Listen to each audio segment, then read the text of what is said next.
ვიზა ლიბერალიზაცია ლიბერალური ფაშიზმის სანაცვლოდ. ამ რეალობის წინაშე დაგვაყენა ჩვენმა უსტრატეგიული სხვა პარტნიორებმა. მოკლედ ევროკომისიამ ვიზა ლიბერალიზაციის გაუქმების თავისასარიდებლად რამოდენიმე რეკომენდაცია გასცა. ეს რეკომენდაციები მოიცავს საქართველოს ხელისუფლების მოწოდებას.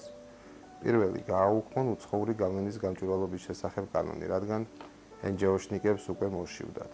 ხო, ცნობისთვის საფრანგეთში ძალაში შევიდა კანონი უცხოური ჩარევის წინააღმდეგ. ოჯახური ღირებულებების და არასრულწლოვანთა დაცვის შესახებ საკანონმდებლო პროექტი. ასევე შეცვალოს ადამიანის უფლებათა ეროვნული სტრატეგია და სამოქმედო გეგმა, რომ სრულად იქნას დაცული LGBT პირების უფლებები.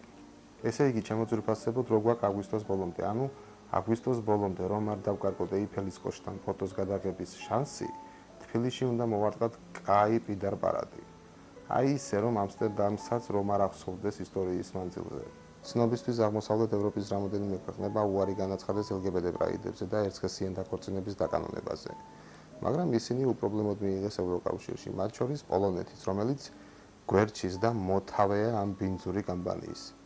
ჩვენთან გაუგებარია რა ართულებს ამ პროცესებს, თუმცა ბოლოს გეტყვით, რომ იტალია, ესპანეთი, რუმინეთი, უნგრეთი, სლოვაკეთი და სხვა სახელმწიფოები უარს აცხადებენ საქართველოსთან ვიზა ლიბერალიზაციის შეჩერებაზე და იქვე დასძინეს, რომ ეს ზიანს მიაყენებდა საქართველოს მოქალაქეებს. ანუ პოლონეთს ჩაუვარდა კოვზი ნაცარში.